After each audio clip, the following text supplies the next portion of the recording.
This conference will now be recorded. Okay, that's a much more official sounding voice than I have. This is the welcome everyone to the January 10th meeting of the Arlington Senior Democratic Lunch Group, and we're meeting again virtually because of COVID. We we are in the middle of our Let's Meet All the Candidates series, and so we're tripling up today. And the agenda for today is we have Maureen coffee from 12 to roughly 12:30. We have Jose Quiroz from 12:30 to 1, and then we have James LaVita at 1 o'clock roughly. If we get ahead of schedule a little bit, that's fine too. Uh, but it's important that we hear from everybody, and so we have to triple up. Our first candidate to meet today is Maureen Coffey, who's announced her candidacy for the Arlington County Board. She's been very active in a number of local civic groups and in the Arlington Young Democrats and so on. So without further ado, I'll turn it over to her for her introductory remarks, and then we'll have a brief Q&A following her remarks. Thank you, Maureen. Yeah, thank you. And thank you all for opening up this space and time to chat with people. Obviously, I just kicked off last week at the Arlington Dems meeting, so things are still getting up and rolling, and there is a lot to do. When they say running, they really do mean sprinting. There is no time to take breaks, but I appreciate this opportunity. Yeah, as Bob mentioned, I've been involved in Arlington for a number of years. I think my first Arlington Dems meeting was when I was 22, coming basically straight out of college, and I got brought into the Young Dems world, who then brought me into the Arlington Dems world. But I've also been involved. I was on the board of the Civic Federation in 2018, and have been part of both, depending on where I've been living, the Ballston and Virginia Square Civic Association, and now currently the Clarendon Courthouse Civic Association. Um, During COVID, I took a little bit of a step back from Arlington things. I was in grad school, and I also became the president of the statewide Virginia Young Democrats, which is the organization that leads 13 to 35, every single place in Virginia, Young Dems. And so I led that through the COVID-19 crisis, as well as um, the 2020 election, which was quite a bit of work keeping folks together. But more importantly, the last year or so, I've been really back to engaging in Arlington specifically. This is where I want to be. I grew up in Northern Virginia, and as much as I loved being further out in the suburbs, when I moved to Arlington right after college, it just felt like home. There's a sense of community and a sense of togetherness that Arlington has, that's been broken down a little bit by COVID, but I think we've still done a really good job at coming together. And I love being able to, walk my neighborhood or be in the grocery store and run into people I know and have conversations. And it's not just all strangers that happen to live close together. So that's part of what I love about being here. And when I heard that both Katie and Christian were stepping down from the county board at the end of their terms and not running for reelection, I really kind of picked my head up and thought about, where are we going? What has the dialogue been like over the last few years? And I think one of the things that I feel most strongly about is that we really need to get concrete about how we're going to meet some of the needs of our community. We have a lot of very lofty goals when it comes to our comprehensive plan and some of the other documents that the county has put together, but they stay relatively vague when it comes to actual implementation and how we're going to achieve those goals. So affordable housing is one of the biggest things that I think comes up everywhere. It's a big thing for me. Just this summer, my lease was up and I was not offered a renewal, and I had to find a new apartment. And I was literally getting outbid by hundreds of dollars on monthly rent by other people who just had more money to pay.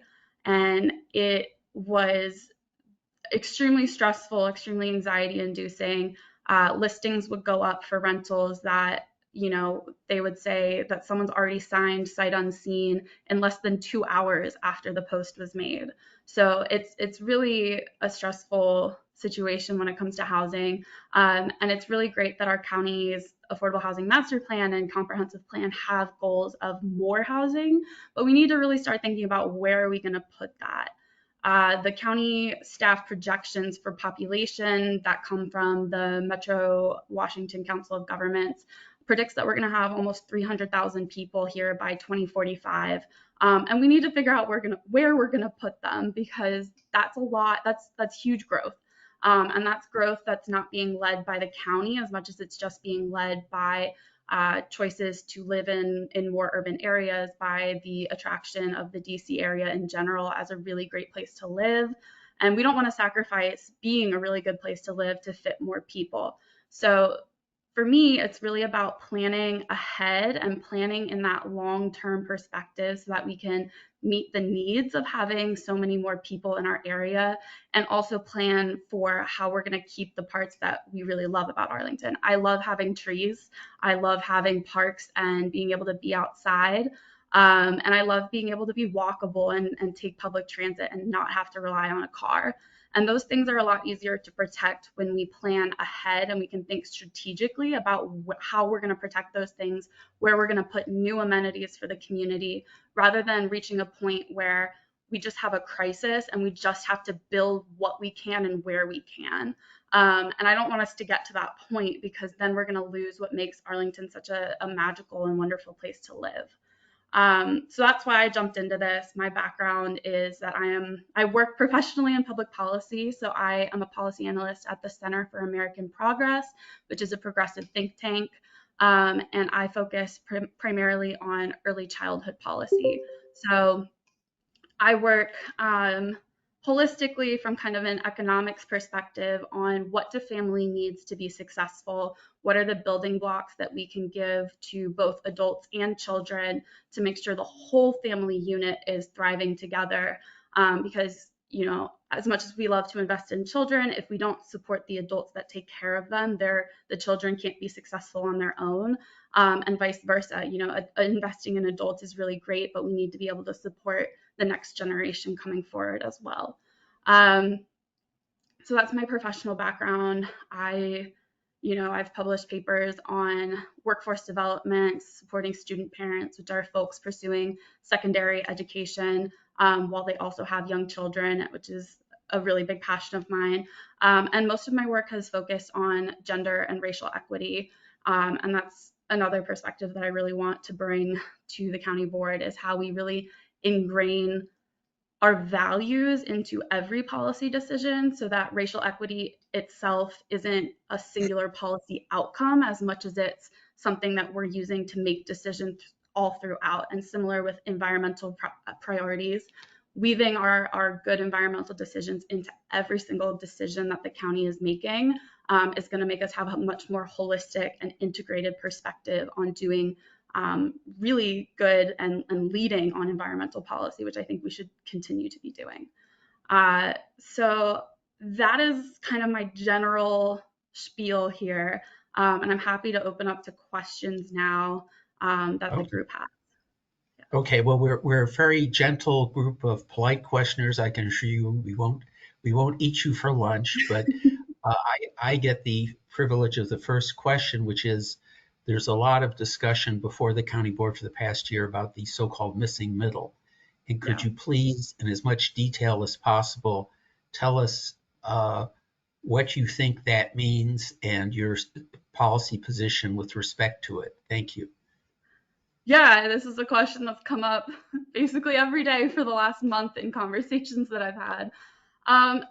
So it's a complicated policy because the impacts of it, the direct impacts of it, are much less clear than I would like them to be. When I first heard about it, so Eric Gutshaw had brought up missing middle back when he ran, and this was part of exploring additional types of housing. So the mid-density housing is what the missing middle is meant to refer to is the things like townhouses, duplexes, triplexes, things that are not single family homes, but are also not high rise rental buildings. And I do think that those types of homes have a place in Arlington. And I was really intrigued / excited when I saw that they were working on this study.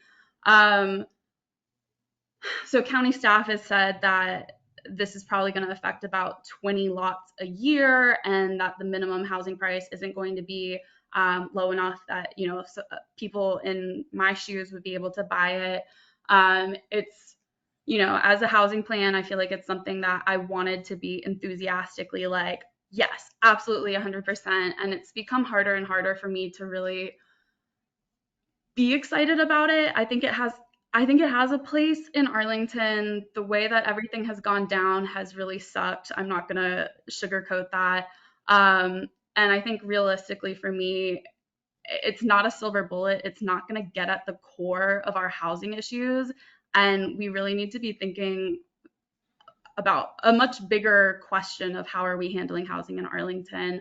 And I expect that the county board is going to pass some form of this before I have any decision-making authority at all.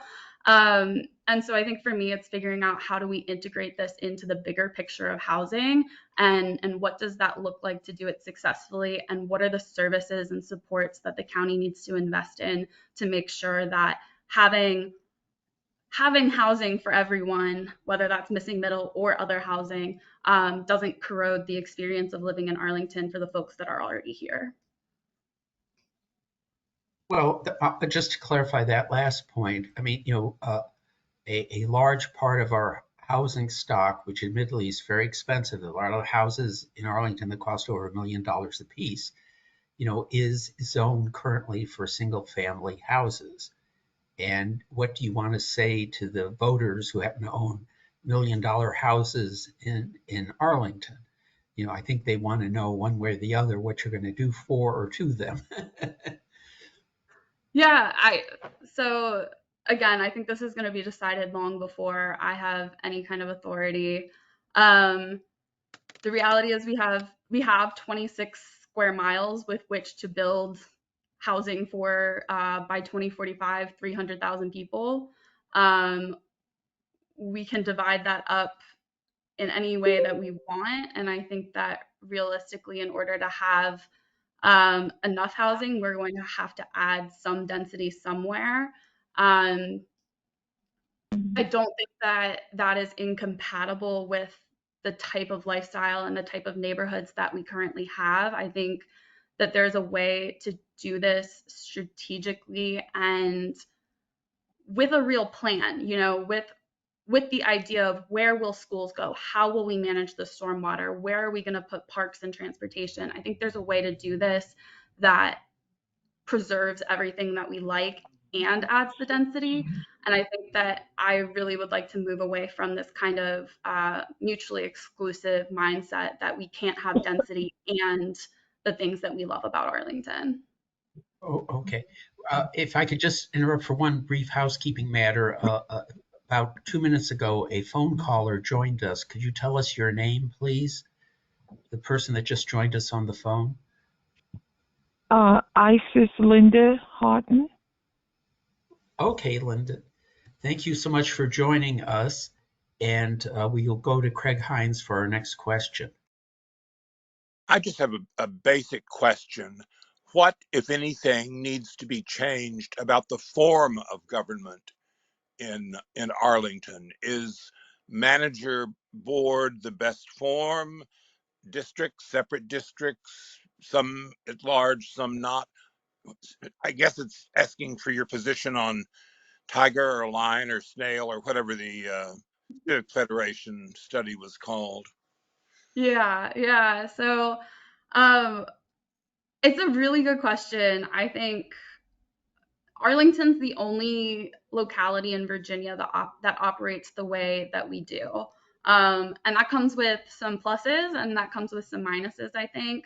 I'm open to exploring and hearing alternatives. I don't think the county board itself has the authority to make some of those changes. I think that those are General Assembly changes. But I'm definitely open to exploring it. I think that, there's a reason that we do things our own way. And I've heard in various conversations, folks refer to like Arlington exceptionalism, which I think is kind of amusing. But we're a unique community that has unique needs.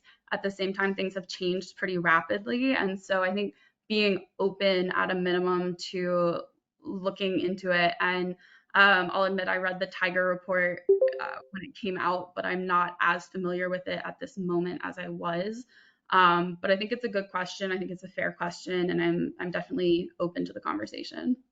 Should the chair of the county board be elected by the voters, such as the mayor in Alexandria or the county board or the county chair in Fairfax? Mm-hmm. Yeah, you know,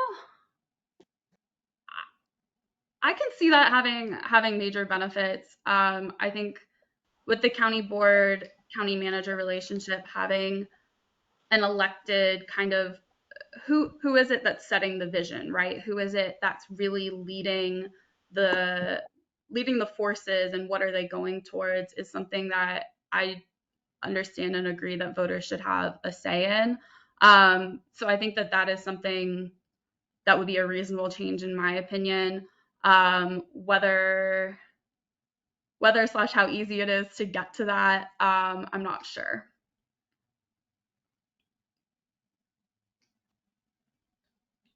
Okay, did Paula have the next question? You raised your hand for a minute, Paula. Yes, I don't, it won't stay up for some reason, sorry. You mentioned your priority, Maureen, on environment, and specifically for me, both in the context of missing middle, but not only. What I have a bigger problem with, I am not against the missing middle concept and the missing middle procedure, but what I would like to see is restrictions, whether it be a multifamily house or a single home, on covering an entire lot, side to side, front to back, and leaving no permeable space whatsoever, Mm-hmm. no trees, no shrubs, no nothing. Can the county board do a better job at that? I think Katie Crystal at one point said there may be laws that prevent some of it, but yes, an individual homeowner, in the case of a single family home, does own the property, but we have restrictions on other things we're allowed to do with our property. So why can't there be restrictions on this as well? Sure. I agree. I think, walking around even in my neighborhood are some of those that are really close by. When you have these redevelopments from a previous single family home into a new single family home, and you can just tell that they clear cut, it's really upsetting because I think there are easy ways to avoid that.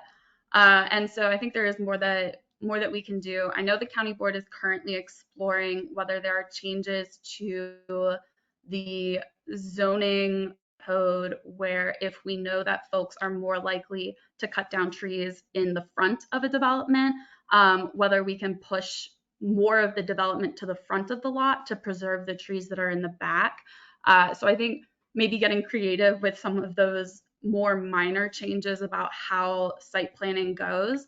But one of the things and then yes, with the Dillon rule, the General Assembly doesn't permit us to declare certain conditions on by right development.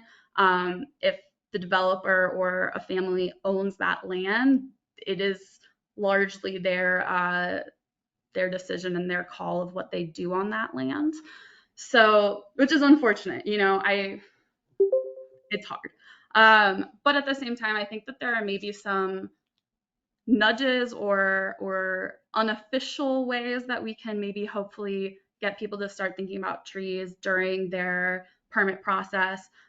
Even if that's just having the developer submit a map of where the trees currently are and a plan of what they're going to do with it. Just making people take that extra step to think about it. Because I think sometimes it's just a matter of, oh, this is the easy way to deal with it, so we're just going to go with the easiest way, which is not not great for the rest of us. And building in, again, there are probably going to be more minor things unless the General Assembly grants us the authority to do more, which I would support and love, but I'm not sure that they're going to give us that. So making the small changes where we can are really important. And if I could just add very quickly, in the county's own projects, use natives. Don't use, stupid trees like Bradford pears or whatever they're called. Yes, yes, absolutely, I agree.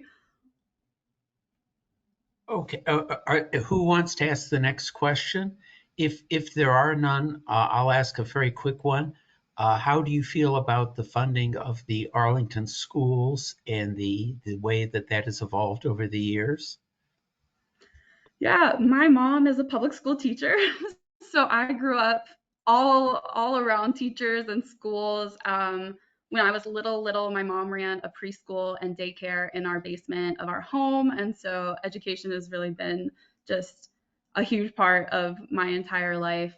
So I think we have to support the schools. It's one of our greatest and most important assets, and it really sets the tone going forward for children and families and what they're able to do and accomplish. The county board doesn't make the specific budget decisions for the school board, but I think funding them and continuing to make sure teachers have a livable wage is super important. We're in a staffing crisis with all teachers nationally right now. And Arlington has typically led the charge in Northern Virginia on being some of the best compensation and best benefits for teachers.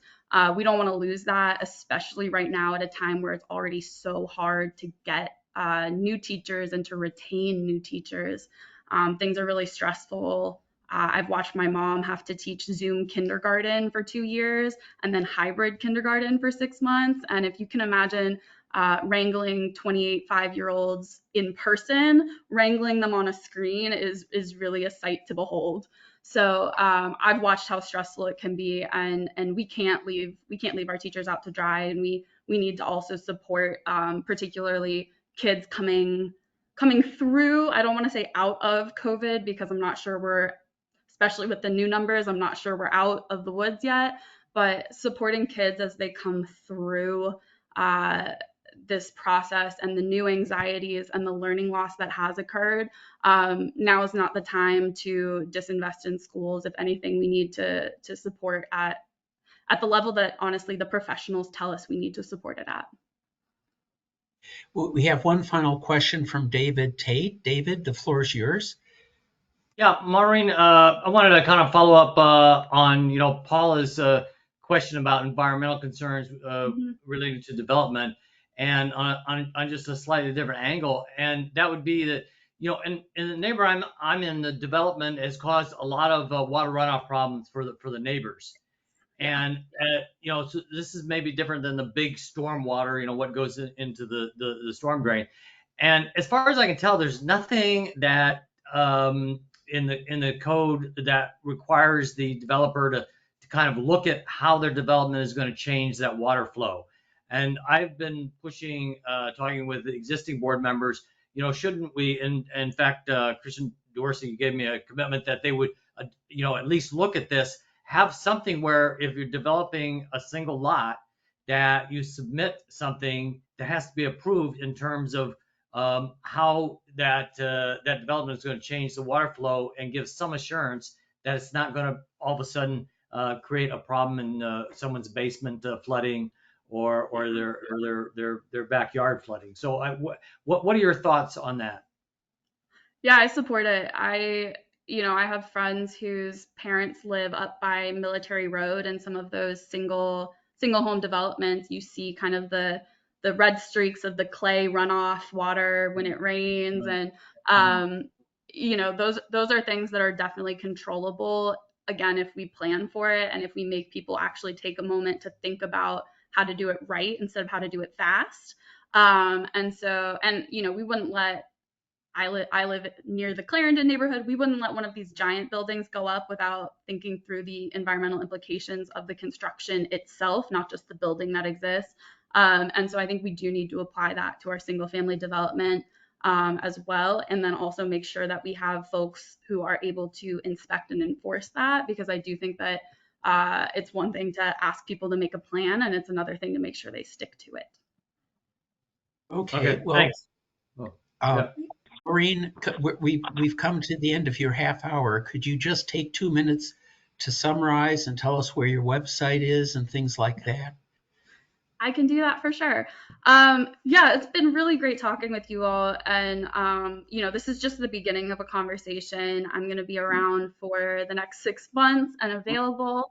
And I would love to find time to meet as people are able in the next however much time you have. And so, I'm really excited about this. I think we're in a pretty critical moment for Arlington right now. Most of the things that we need to deal with, whether it's the environment or schools or housing, they're not things that we can invest in overnight. They're not things that we can,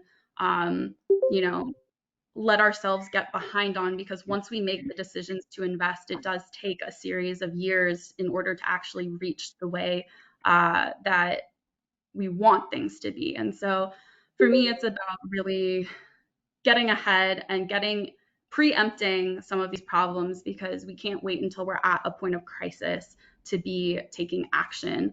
We need to be proactive and intentional. So I'm gonna go ahead and drop my website and my email address in the chat. But it is just my name.com, maureencoffee.com, and then info@maureencoffee.com. So thank you so much for your time. I really appreciate this. Yes, and thank you so much for taking the time to visit with us. We wish you good luck on your forthcoming campaign. Our next speaker is, and I don't know how to introduce him because I think he got a promotion over the weekend, but it's Jose Quiroz. Are you sheriff now or just principal deputy sheriff? I'm sheriff now. Okay, so we're going to introduce the official sheriff of Arlington County, and he's also seeking election in his own right in the June primary. And so he has a very impressive resume, but I'll let him introduce himself for about 15 minutes, and then we'll ask him questions. Jose, the floor is yours. Thank you so much. And thank you for the invitation. I'm so happy to be here. Glad to be here with the Arlington Senior Dems. So my name is Jose Quiroz. And a way to remember that is my last name is, you think of a key and a rose, Quiroz. So I am a first generation American born here. My family came from Honduras. Both of my parents are from Honduras. And we moved to Arlington in the early 80s. And I attended Abingdon Elementary School. I attended Kenmore Middle School. I went to Swanson briefly. And then I went to Bishop O'Connell High School for all 4 years. And I graduated from Bishop O'Connell. And after Bishop O'Connell, I joined the United States Marine Corps. And I served in the Marine Corps for 4 years. And during that time, I met my wife, and it was either, continue the relationship with my wife or get deployed. So I decided to stay here, but I wanted to continue serving. So I sought out, at different law enforcement agencies to apply to, and I applied to the Arlington County Sheriff's Office, and I started with the Arlington County Sheriff's Office on September 10th, 2001. So one day before 9/11. And yeah, I've been there ever since. I hold a law enforcement certification, a jailer certification, and the court security and civil process certification. And I attended the Northern Virginia Criminal Justice Training Academy and graduated from there in 2002. It's a 6-month academy. It's a regional academy, so several other agencies attend. And during my 21 years, I've worked in every division in the agency. We have 3 divisions: the Corrections Division, the Judicial Services Division, and the Administrative Division. I was promoted to a supervisory role in 2015, and I've I've been promoted ever since. So with Sheriff Arthur's retirement on Friday, I was sworn in, and I will fulfill the rest of her term through the election. And really exciting time. I think everyone's excited. I've already introduced a couple of changes in the office, but a little bit about my community involvement. I started our annual breast cancer awareness campaign to honor two of our staff members that were survivors. And to date, I believe roughly we've raised over $15,000, which we've donated to the outpatient clinic at Virginia Hospital Center. And we've seen firsthand how our donation has assisted in the community through educational materials for the community, and the outpatient clinic services folks who may not have the means to otherwise get treatment specifically for uh, breast cancer awareness or mammograms and things of that nature. Um, in my time with the sheriff's office, I've also was involved with the annual 9/11 Memorial uh, 5K race that we do every year to commemorate 9/11, and that has raised way over $800,000, might be almost a million by this point. But an event that not only honors all those we lost, but keeps an awareness in the community, and it really brings together all four of the public safety agencies in Arlington: the fire department, police department, sheriff's office, and the emergency call center. So I did that for several years. I have taken many leadership courses. I've taken the FBI Leader Supervisory course.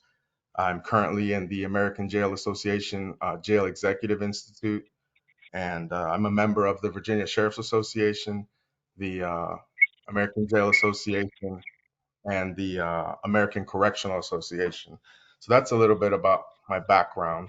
Um, and I can move into my platform. So it's three main points that my platform kind of focuses on.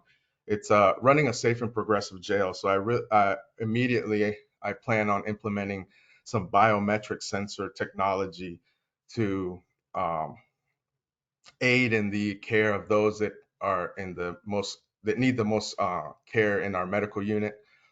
We have folks that come in once they're arrested and they're committed into the facility by the magistrate. Uh, so we have to hold them, and so currently we have different processes. But my one of my immediate changes is implementing biometric sensors.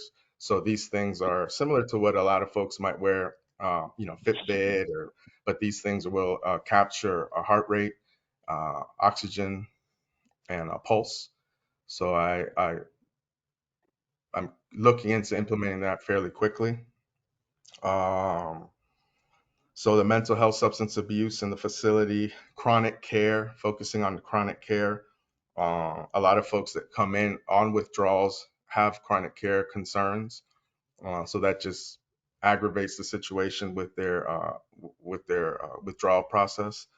Another area that I'm uh, seeking to implement is keeping families connected through eliminating fees for visitation, phone calls, video visitation. We implemented video visitation the middle of last year, and it's very popular. I think as a parent, I parent 24/7. I don't parent, you know, 5 to 10 minutes a day. So this keeping families connected, I think, is extremely important. Um, Another area is an inclusive community. So working with the youth, mentoring programs for the youth, community engagement. I think there's a big opportunity for the sheriff's office to be a little more engaged in the community, actually a lot more engaged in the community so that folks know what we do exactly, how we can help them, outreach, and that would aid us with having a robust recruitment process. You don't know to join the sheriff's office if you don't know what the sheriff's office does. So just through conversation, there's a lot of people that you'd be surprised or don't know exactly what the sheriff's office role is. We're secondary to the police department. We have actually a few more certifications in the police department because we have the jail, the court security, and the civil process certification. But our primary function is to care for, to staff and care for those that are incarcerated, to run the detention facility, and to provide security and oversee the courthouse. That's our primary function. And then my third point is, through my leadership, is establishing programs for staff, mentoring programs, leadership building programs. Within a few years, someone is new, and then next thing you know, they are the future. So the staff, investing in our staff, the future of the agency, not waiting until someone's about to leave to pass on that knowledge. So I have a mentorship program that we developed last year that we're looking to implement fairly quickly. And I believe that's it. With the medical unit, we've implemented urine screens. Those started fairly late last year. So that's yet another tool. A lot of folks might have thought they took a substance, heroin, cocaine, but little do they know it was laced with fentanyl. So having these urine screens provides us with a basic guideline where we know where they are and maybe what to expect. They may not even know that they're going through withdrawals. So I think that's it for me. And I'll defer to any questions or. Right. Well, I get the prog of the first question. First of all, I want to remind you that I was actually the person that helped organize the first few years of the 9/11 race and timed it. Oh, And I'm great. so pleased the sheriff's office has stayed involved since that time. We really appreciate it.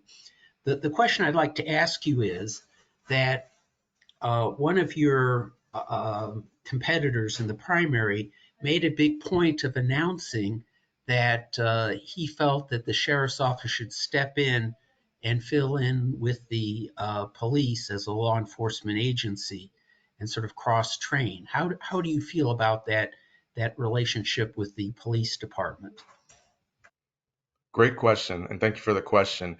So, like I said, we attend the exact same academy. We attend the exact same law enforcement certification training with the police department.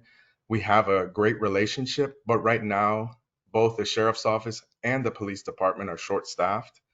So, and our primary function is running the jail and running the courthouse, staffing it, security, all of those things. So I think if we were in this great place with staffing, both many law enforcement agencies are experiencing this, we could do that. But right now, we have to focus on the facility and the courthouse. And yes, when we get to a point where we have that robust staff, then we can assist the police department. I will share that when that vehicle ran into the Ireland's forecourts a few months ago, it was in the evening, I believe, to my recollection, it was a Friday evening. And when the police department responded to that incident, they had to tend to obviously this vehicle that had crashed into the restaurant during rush hour. So our staff that from the warrant civil process section actually responded and took calls for service so that the police department could assist and focus on that investigation. So we do assist them when able to. But when it comes to assisting them or staffing the jail and taking care of the inmates, the priority is staffing the facility first. I hope that answers your question. Derek Malice has his hand up. You have the floor. I think I'm unmuted. Chief, I came in a little bit late, and I think what I heard I liked. My comment is basically that a year or two ago, when the defund the police became a popular slogan in certain circles, which I personally, I wince when I hear, although I understand the sentiment. And I think what that meant, and I wish they had said it in such terms, was that a certain amount of resources be placed, additional resources be placed at police disposal for mental health issues. And from what I heard you saying, and your job there, particularly with the jail, a very high awareness of you and your staff as far as mental health issues. And to the degree that I think we can separate, this may be more of a question for the police than the sheriff's office, but to the degree that we can separate mental health issues from public safety issues, keep those in need of mental health, out of jail and into uh, those agencies that can help them, uh, is just so important. And I think that's what I hear you saying. Yes, yes. Yeah, the sheriff's office has a unique role. So when folks come into the facility, they're brought in by the 90% of the time by a police department. And because of our location, we service airport police, park police, state police, county police, metro transit police, many departments. So when folks come in and they make the arrest, they go before the magistrate. The magistrate makes the determination of probable cause and whether the person is staying or not. At that point, when they're staying and they're being held, the sheriff's office has to take custody of this person. And we do a screening where our medical staff will come down and say, this person can come in and be committed at this time, or this person cannot be committed. And if they cannot, because of their condition, we would ask the police department to transport them to the hospital, to VHC, Virginia Hospital Center, and then go from there. And then once they're cleared, they can come back. So we don't take anyone that's at, in a critical state where they're not gonna, we just don't do that. But let's say the person comes in and they're somewhat, okay, and then they start going through withdrawals. That's where I was also the lead on this medication assisted treatment program, a MAT program that uses medication to tame down the effects of the withdrawal process, which is a very painful process. And I understand that, and I can appreciate that. You don't want to see anyone suffer more than they have to. So with this new MAT program that we have, anyone that may or may not go through withdrawals is screened and placed on this program. They have to agree to be on the program. One point, Thank you, Jose, Chief that you might want Quiroz. to one point you might want to clarify is that while the arrested person is at the Virginia Hospital Center in the emergency room, it is Arlington policemen that accompany him and stay with him. Correct. If we haven't taken custody of the person yet, then we would ask the police department just tell them they have to take them to the hospital to get cleared, and then they can come back. But let's say someone is committed into our care through the magistrate, then they're in our custody, whether it's an hour, 2 hours, 5 minutes after they're committed, then it's the sheriff's office responsibility to take them to the hospital. Correct. I think Craig Thank you, Hines Chief has a Quiroz. question. Yeah, I think that Craig Hines has a question for you. Well, it's not so much a question, but I think if you're good enough for Beth Arthur, who has endorsed you, you're good enough for me. Thank you. Okay, and we have David Tate next up. David, do you want to ask your question, please? Yeah, sure. Yeah, Jose, I really appreciate your program on helping prisoners detox. And, substance abuse is a huge problem in our society. I mean, not just in incarcerated individuals, quite frankly. But my question is, so after so someone has a substance abuse problem or did or whatever, after they're released, is there a program, or is it possible to have a program that provides somehow follows them or provides some assistance in some way or guidance as where they can get assistance to help deal with their substance abuse problem, either through medication, I mean, even alcoholism, I mean, we don't think as much, we always think illicit drugs a lot, but, alcoholism, prescription drugs, and And there are like antabuse you can take to try to stem your alcoholic problem. So is there a program or is there a way to provide assistance after they're released? Yes, thank you for the question. So upon we have a very robust program that's embedded in the jail through the Department of Human Services, the county. We have a jail Department of Human Services team of therapists. Um, there's about 14 staff. So they do a planning, they plan someone's release. So the person, once they're identified upon commitment, they're put onto the a chart and a tracking system where we track their process through their incarceration. And upon release, they're provided with educational materials, paperwork, places they can go, Narcan. It's almost like a kit they get, a backpack where they have information and areas that they can reach out to once they get to where they're going, specific to where they're going. So if they're from DC, Maryland, Virginia, they're provided with information so they can follow up. And if they have any medication, we release it with them. So if they're on medication, they're provided that medication so they have a supply that will keep them, they can keep with them. Well, but is there a more, say, active program so that where you're reaching out to these previously incarcerated individuals to find out, if what their situation is and to offer further assistance? I mean, I know it takes resources, but Like a referral system, yeah, huh? such as a referral system. Well, I mean, just someone to, get the contact information, contact them, contact their family, find out, have they, are they doing something to help reduce their substance abuse problem?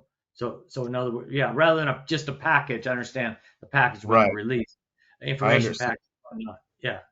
I understand your question. I don't want to answer the wrong thing right now, so I will definitely get the answer, and I'll reach out to Mr. Platt and make sure that this forum has the answer to that. Well, is that something you're willing to commit, or as a sheriff, Oh, something that sure, sheriff sure, sure, department sure, can commit sure. resources to? Yeah. Okay. Yes, I'm pretty sure we do that, but I don't want to give the wrong information. So yeah, but I Okay. would, yeah, yeah, because I'll I be think happy. that follow up is just as important when they get out to come, making sure that they stay on the right track. Right. I'll be happy to follow up with any information he forwards. We Thank do you. have a question from Brian Coleman, who, although he doesn't have gray hair, we respect him very much. Brian, the floor is yours. Thank you. And also thank you, Jose, for coming in and speaking with us today. Thank you. So I've spoken to a lot of friends who recently, when they heard the announcement that Beth Arthur had finally announced that the sheriff's office would no longer be cooperating with ICE, they had no idea that we were still cooperating with ICE. And that I believe Fairfax County had abolished working with ICE over 4.5 years ago, compared to Arlington, which just recently stopped our cooperation. So I want to know from you, having worked in the sheriff's office before, to what extent we had been working with ICE, and why was that information not more readily known by several in the community? Thank you. Thank you for the question, Brian. So what we were doing is there's something what we would call it a voluntary action. So it was it was something that ICE, through the process when someone is booked in, they were requesting that we lodge a detainer and notify them when Jose Quiroz was going to be released. Oh, there's some. And through something.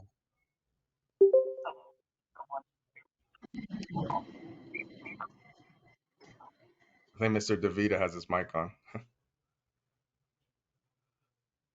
Sorry about that.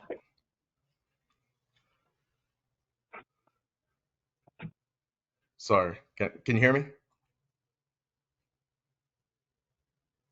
Can you all hear me? Yes. Yes, please go Okay. ahead. Yes. Okay. Sorry about that.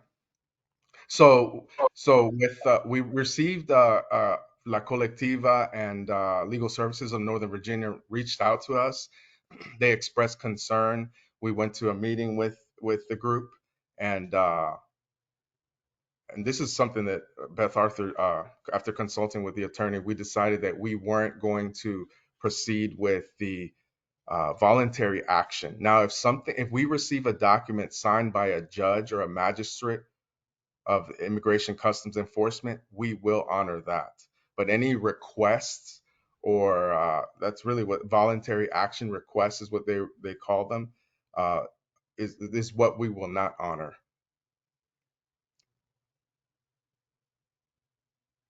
Does Okay, that thank answer you. your question, Brian? Yes, thank you. Okay, so I don't see any other questions, so I think I'd ask Jose to please spend 2 minutes summarizing his remarks, and be sure to tell us your website and so on. Yes. So my website is joseforsheriff.us, joseforsheriff.us, and I can also drop it in the chat here. So I am a 21-year veteran of the sheriff's office. I love what I do. There's been as someone who grew up in this community, I mean, I remember things, birthday parties here in parks when I grew up. This obviously Arlington looks a lot different. Um, and I was reminiscing with a friend not too long ago, but this is where I grew up. This is where I want to be. I want to lead the agency to the next, era. I feel that I have the energy, the passion. I can connect. I can connect with my staff. I can connect with the community. I think I've spoken to many of you. I see a lot of familiar names on here. I think there's definitely room for some areas to improve in the agency. I'm looking forward to implementing change, specifically to taking care of the people in our custody. I have an excellent relationship with the people in the facility, with those that are detained. It's a mutual respect. I don't, my job is not to judge anyone. My job is to take care of those in our custody and to make sure that they can proceed with the process, and to make them a better people. These are people from our community. They live in our community. We're part of our community. So uh, I'm Jose Quiroz, and I would appreciate your support. Thank you so much. Thank you, Sheriff Quiroz, and we wish you good luck on your campaign. Thank you Our so much. final speaker tonight is James LaVita, who is a local attorney who's seeking a seat in the state Senate. James, can we recognize you, and could you tell us about your credentials and platform and so on, and then we'll have a brief Q&A. Certainly. Can you hear me? Yes, we can. Okay, good. My name is James LaVita. Prior to this year, I've been working as a trial lawyer for the last 40 years. I'm admitted in D.C., Maryland, and Virginia. I represent people in immigration, bankruptcy, personal injury, employment, criminal, traffic, and family law cases. I also do civil rights work, and I don't know if you'd be interested, but one thing I am particularly interested in is civil rights. I have a case coming up on Thursday. I'm going to be arguing in front of the United States Court of Appeals for the District of Columbia Circuit in a case that involves 7 Black Lives Matter protesters. They were down there in front of the White House protesting in favor of trying to make sure that the police treat people of all colors fairly. And they were arrested under a curfew statute. And I'm trying to get the curfew statute declared unconstitutional. It's cases like that that I particularly enjoy working on. The cases where I feel like I can actually make a difference. And so I had that argument coming up this Thursday morning. I have always been interested in politics. Ever since I was in high school, I've always been interested in politics, and I've always been interested in taking a look at laws and government policies. And my real the thrust of my campaign essentially is this: it just seems to me that in a number of areas we have laws, but the laws don't really seem to be working. They don't seem to have any effect. If you take a look at, for example, the war on drugs, I think ever since I was a kid, there's been a war on drugs. They've tried to prevent the drugs from coming across the border. They've tried to reduce drug addiction, and all of the evils that result from drug addiction. Things like driving while intoxicated, or people committing robberies, assaults, things like that. And it just seems to me that the law in that area, for example, just isn't working. It just seems to me that the drugs just keep coming over the border. People keep getting addicted, and there doesn't seem to be any real effect to what's happening. And I think part of the problem is that it's kind of a simplistic approach, which is essentially just to lock people up. If you're caught with drugs, they lock you up, they throw you in a cell, and it just seems to me that doesn't get at the root of the problem. The root of the problem, if you ask me, it's a public health issue. People have an addiction. They have a problem that I think should be addressed with treatment rather than incarceration. And I think that's the type of thing I'm interested in working on. And I think the same thing goes with respect to issues like how we deal with the hungry and the homeless. The homeless have a variety of problems. Some of these people are just mentally ill.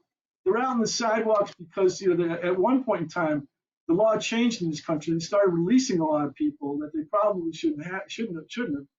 And then you get people who, for a variety of reasons, just down their luck. They lost a job, and I think most Americans are one job loss away from ending up like a lot of these people were on the street. And there are shelters out there, but once again, I just don't think that simply providing a shelter really addresses the root of the problem. I think some of these people have mental health illness that should perhaps be addressed, simply by asking whether these people should be on the street. I've had clients that I know, are on the street who probably shouldn't be on the street. And then, the same thing with, if you take a look at, people who've lost jobs, maybe they don't have job skills. I think you have to have a more holistic solution to the problem. Try to, get these people some education or some job training.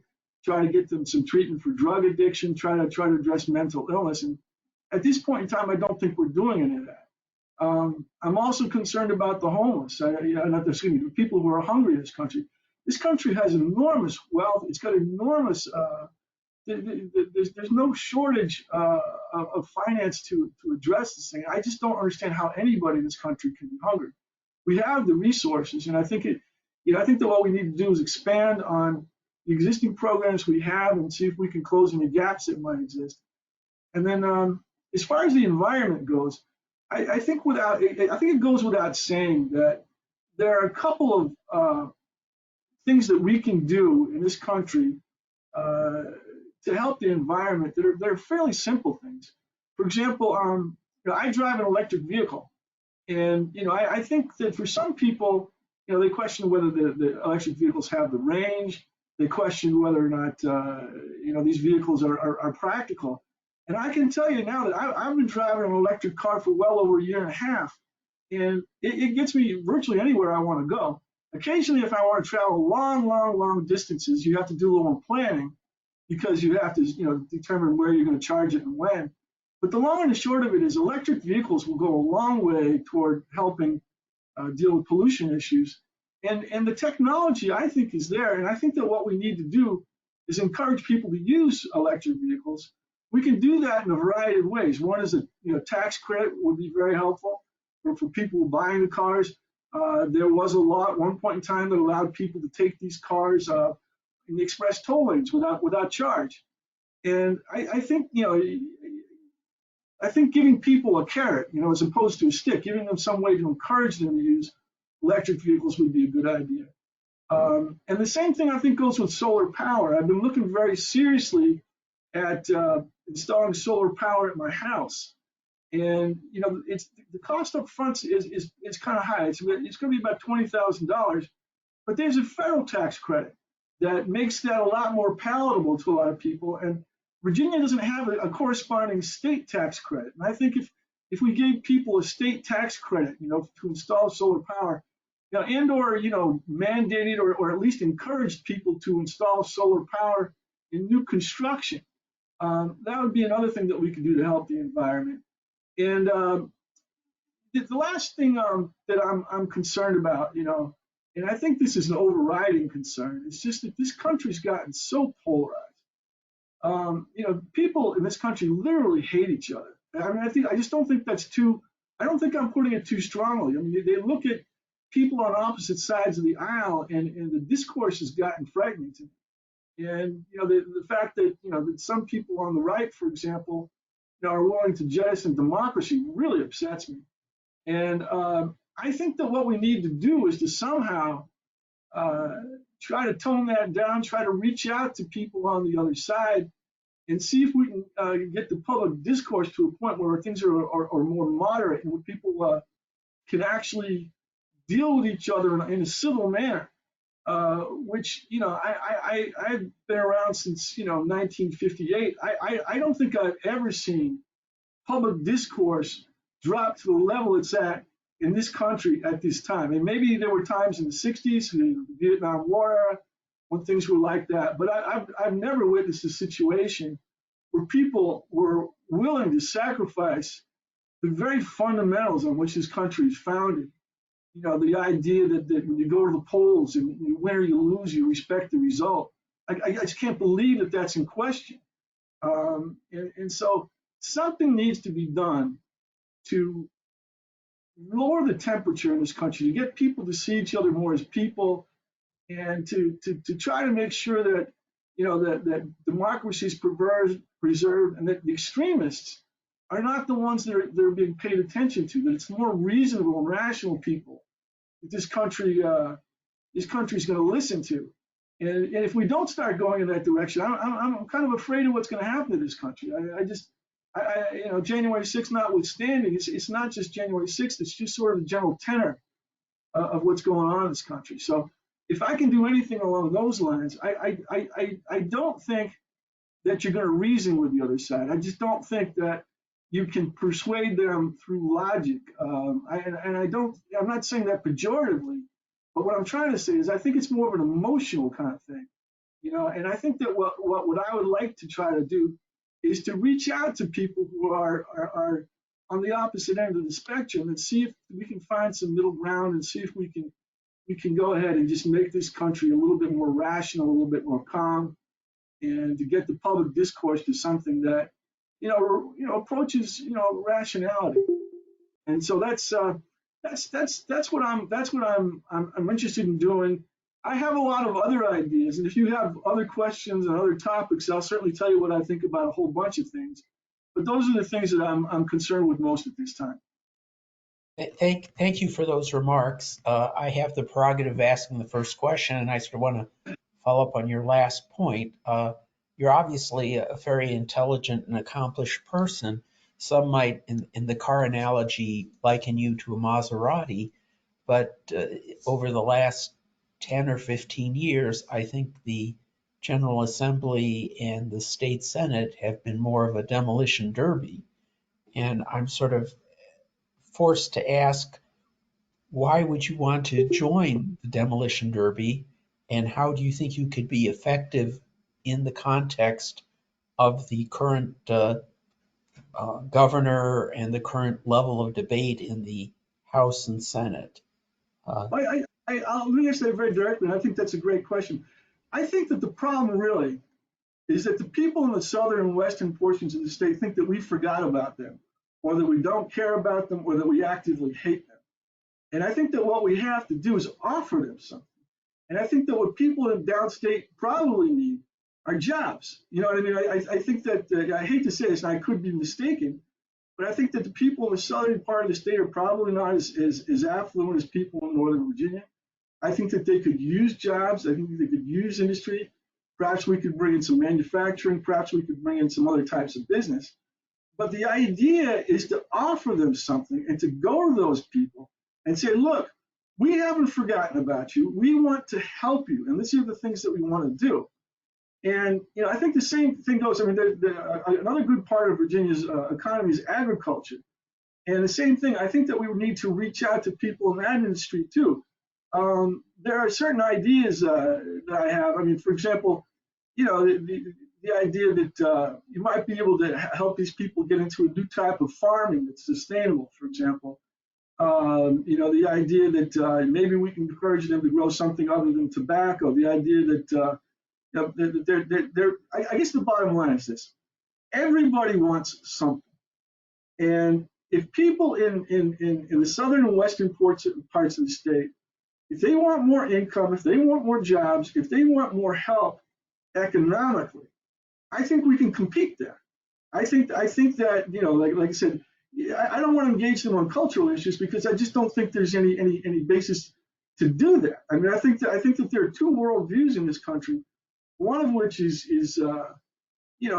sort of a Southern Baptist, go to church on Sunday, God is right, and support police and that type of thing. And then you've got sort of a different worldview on the other side. And I just don't think culturally we're ever really going to come together, at least at this point. But once again, I think that you can work with people on the other side of the aisle if you indicate to them that you are concerned. That these people out there are worthy of our attention. They're worthy of us trying to help them. And I think that we can work together if we offer them something, offer to help the people in their districts with jobs, with employment, with whatever they need. And, it's horse trading. You get a little what you want, I get a little what I want.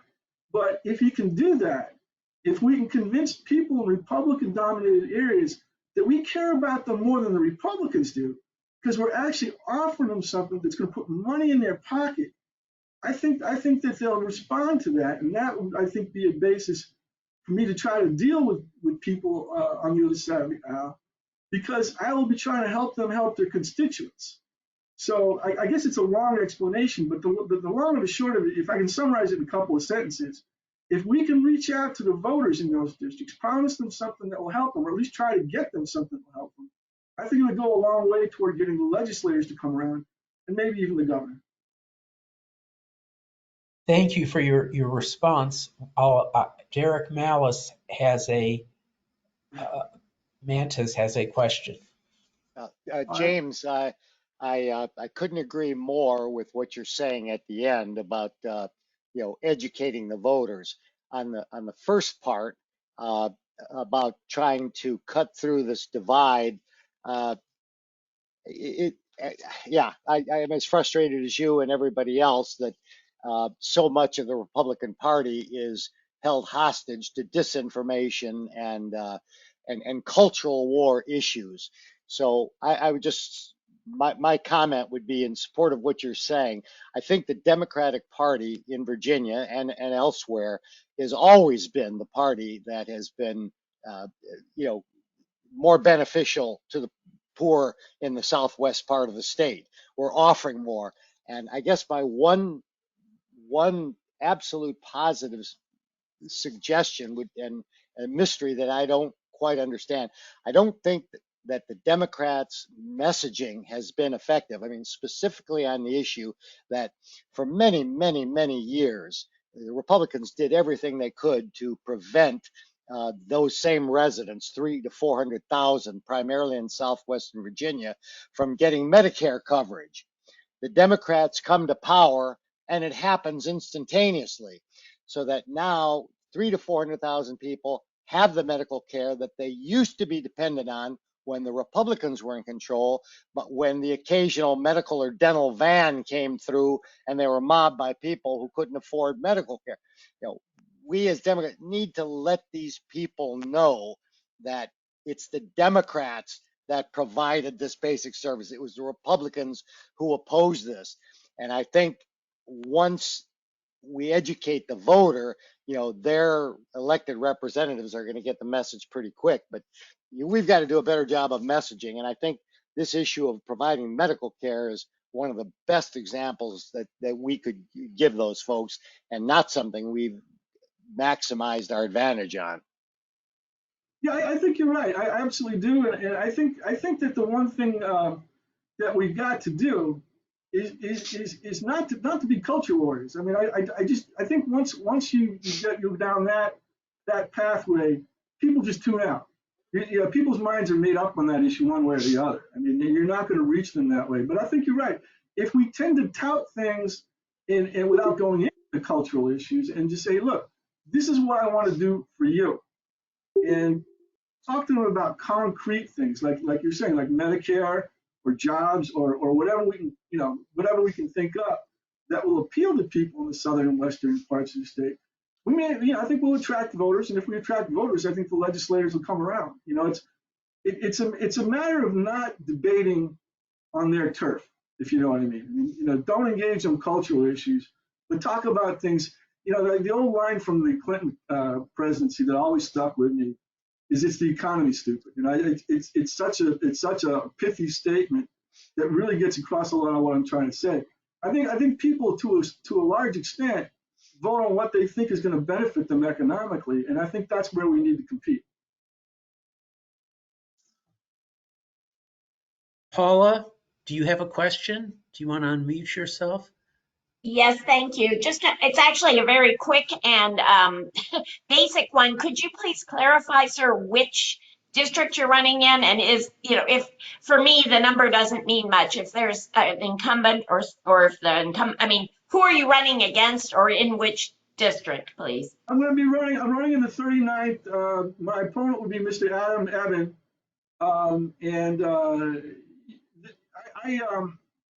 I considered running in the 40th, but I know Barbara Favola. I really like Barbara, and I really didn't want to run against her. I realized that coming along at this stage, I would have to challenge one of the incumbents, and my preference was to run on the 39th, so that's where I'm running. Thank you. I'm not in that one, so. Well, hopefully you spread word to people who are. Yes, and this video will be recorded and posted, so you can certainly refer this video to your friends. Brian Coleman's next up. Thank you, and I'll keep this brief for the sake of everyone's time. So I couldn't agree more with Derek's earlier point about the Democrats needing to really, toot our own horn sometimes and let people know all of our accomplishments. But I think, unfortunately, we sometimes failed at being able to convey just the magnitude of what we've accomplished as a party, both statewide and nationally. But there's that old saying that you're entitled to your own opinions, but not your own facts. And to an extent, I think, unfortunately, many in the GOP, their identity is wrapped into what they perceive as tangible benefits. So while you and I might look at things objectively and say the economy is our preference, is what we're going to vote along, there are those who unfortunately would look at something that is a culture war item or something that's just perhaps non-existent and make that their defining issue upon which they vote on. And my question is simply, what would you have to say to those who perhaps vote on a rubric that is not directly tangible? Well, and that's a good question too. I think people appreciate honesty, and I think that people appreciate when you talk to them directly. I'm a very plain-spoken person, and I tend to be very direct. And I think that I would look at them and I would say, you can pick any number of issues, but I would look at them and say, look, I don't care about that. That's not what I'm about. That's not what I want to do. What I want to do is this, and this will benefit you. And I think if you make it that way, I'm trying to think of a culture war issue, like people who are transgender, okay? I think I would say to them, I would say, well, I have no issue with transgender people and support, them being given equal rights. At the same time, though, that's not what I'm here to talk to you about today. And what I'm here to talk to you about is the following. And I think, I think that what I'm trying to say is, I just don't see how you win with the right by debating them on their turf.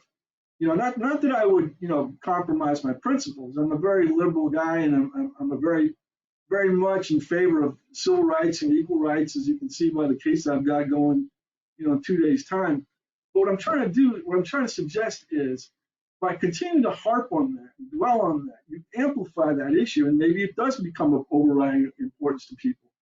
Whereas if you say, hey, look, you can have whatever opinion you want on that. I'm not here to engage on it. I'm speaking sort of. I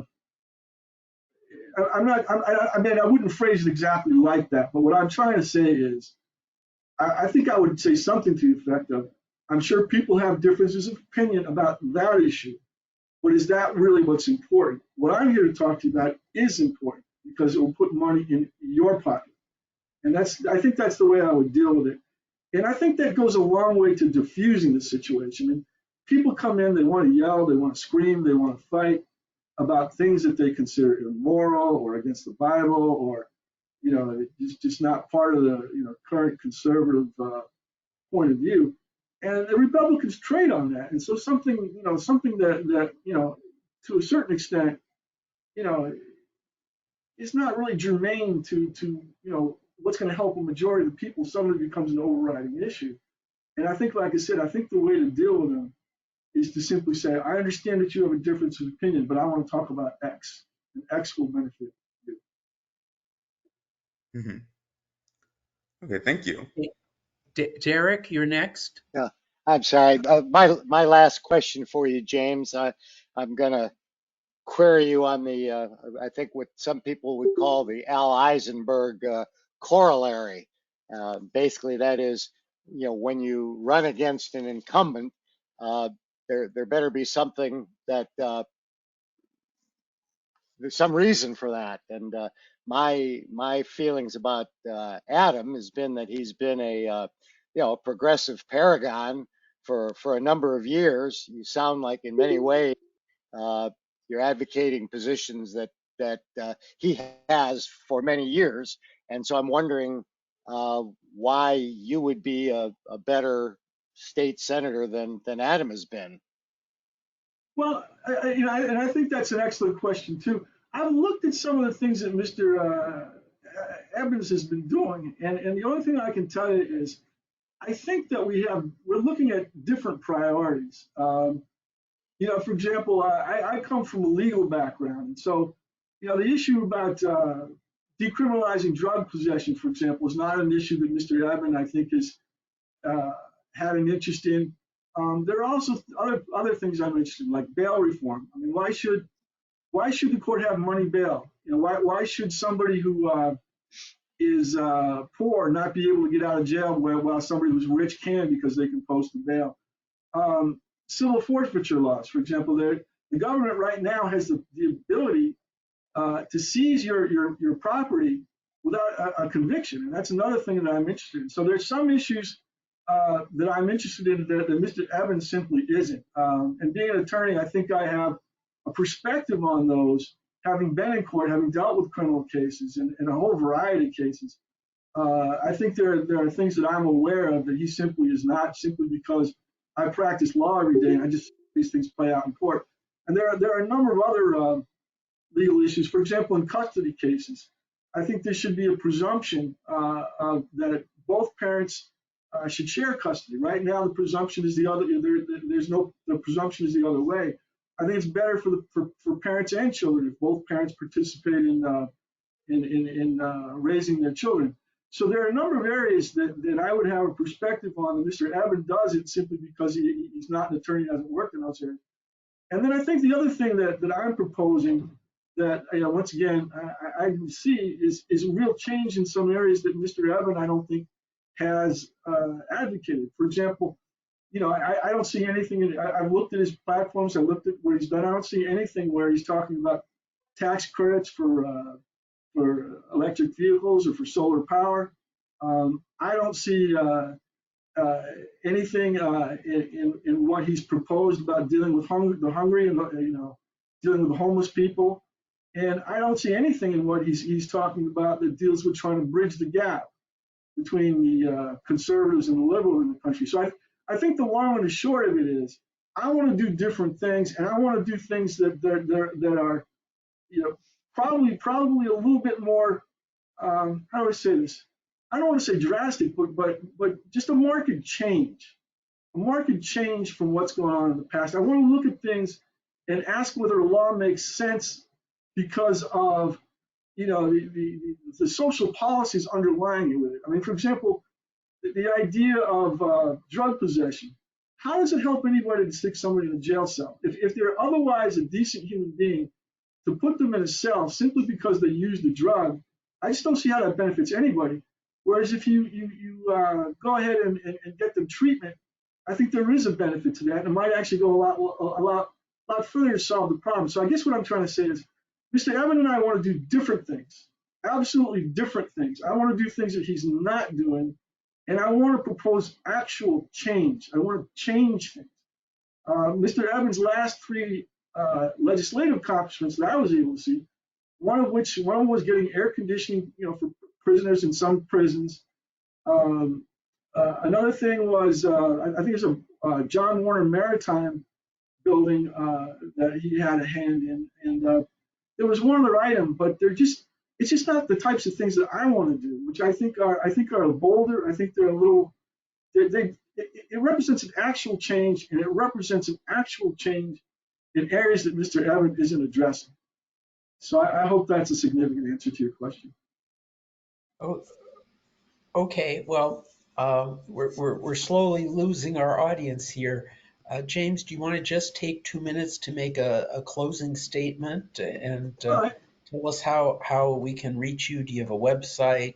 What the situation is? Please give us a 2-minute closing argument.